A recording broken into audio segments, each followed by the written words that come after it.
Hola, hola, mi nombre es Nancy Quinto y Jessica Vargas. y hoy daremos un repaso de los niveles de la gramática. Acompáñenme. El nivel fonético, del griego phone, sonido o voz, es la rama de la lingüística que estudia la producción y percepción de los sonidos de la lengua en sus manifestaciones físicas. Esta tiene tres principales ramas: la acústica, articularia y la perceptiva.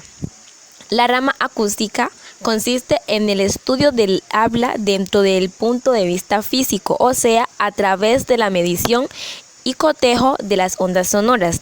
La articulatoria, su enfoque del habla es fisiológico, o sea, se centra en el sistema fonador humano y en el modo en que las distintas partes del cuerpo involucran en el habla e incorporan para elaborar un sonido u otro. Y la perceptiva, también llamada fonética auditiva, comprende el estudio del habla desde el punto de vista del receptor, o sea, de quien escucha. Un ejemplo muy claro del nivel fonético es cantar una canción, un grito, la pronunciación de una palabra, gritar una frase, interpretar un escrito oralmente y el sonido de un cantante de ópera. Como segundo nivel de la gramática tenemos el nivel fonológico, que es la rama de la lingüística que estudia la estructura interna de las palabras para definir y clasificar sus unidades. De esta se desprende el concepto fonema. ¿Y qué es el fonema? Bueno, según Killens 1993, es la unidad de la lingüística más pequeña, desprovista o carente de significado, formada por un simultáneo de rasgos distintivos. Como ejemplo tenemos la palabra gatita. Esta se divide en tres niveles: el nivel léxico, el nivel morfológico y el nivel fonológico. El nivel léxico es simplemente la palabra gatita. En el nivel morfológico, que se divide en tres morfemas: gat, it, a. El morfema lexical, que es gat, significa felino doméstico. El morfema afijo, it, significa diminutivo. Y el morfema gramatical a significa femenino, es decir, que esa a le da el género a la palabra gatita. Como tercer nivel tenemos el nivel fonológico, que es decir, los fonemas que componen la palabra G, A, T, I, T, A. Como vemos allí, se produce una coincidencia con el fonema A y con el morfema A. El fonema A sabemos que hace parte de la palabra en sí, gatita.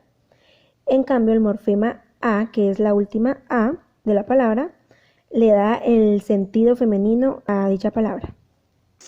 Ahora bien, tenemos el nivel sintáctico. Es una subdisciplina de la lingüística y parte importante del análisis gramatical que se encarga del estudio de las reglas que gobiernan la combinación que construyen y la formación de las unidades superiores a estos, como los sintagmas y las oraciones. La sintaxis, por lo tanto, estudia las formas en que se combinan las palabras, así como la relación sintáctica y paradigmáticas existentes entre ellas. Un ejemplo es el siguiente: en la oración Antonio juega con la pelota, Antonio es el nombre, juega es el verbo, con es la preposición, la es el determinante y pelota el núcleo.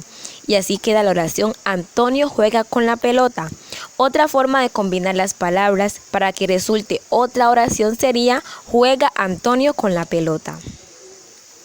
El siguiente es el nivel semántico, que es el encargado de estudiar los significados de las palabras, de las expresiones y de las oraciones, así como también los cambios de significado que experimenta a lo largo del tiempo.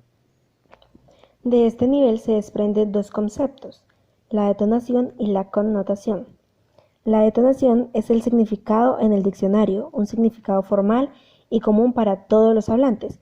Tenemos, por ejemplo, la palabra silla. Sabemos que una silla es una construcción generalmente de madera de 3 o 4 patas que sirve para sentarse. Y ese es el significado que le dan los hablantes de la mayoría de idiomas en el mundo. Por el contrario, tenemos la connotación, que es el significado subjetivo que en un determinado contexto utiliza un solo hablante. Por ejemplo, la palabra burro, que tanto puede significar el término objetivo de animal de carga o bien el vocablo alternativo que hace referencia a lo tonto de una persona. Carro, avión, tren y barco forman un solo campo semántico al referirse a medio de transporte. Como siguiente está el nivel morfológico. Es una disciplina de la gramática que se encarga de estudiar las partes de la oración de forma individual como el sustantivo, el adjetivo, las preposiciones, el artículo, así como también estudia su estructura interna. Miremos un gran ejemplo. Tenemos la siguiente oración: la cocinera Josefa cocina carne de res. Vamos a ver sus partes individuales.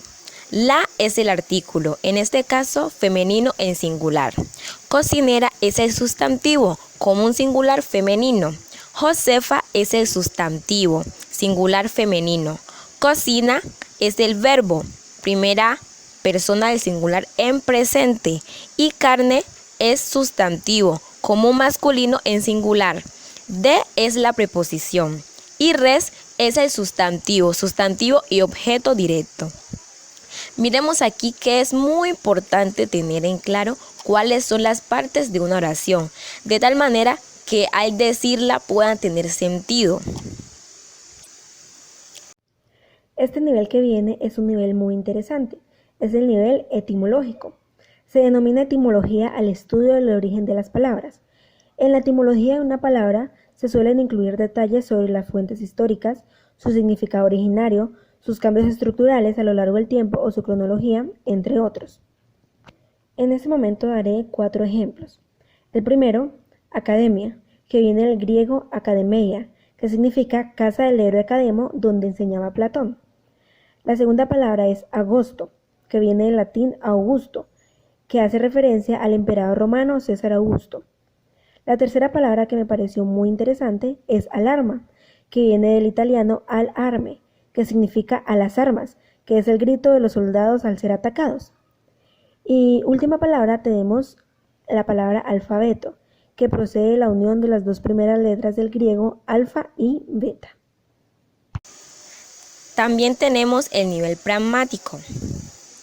En el análisis pragmático se estudian varias variables como la situación, el contexto social-cultural, las personas, el emisor, entre otros.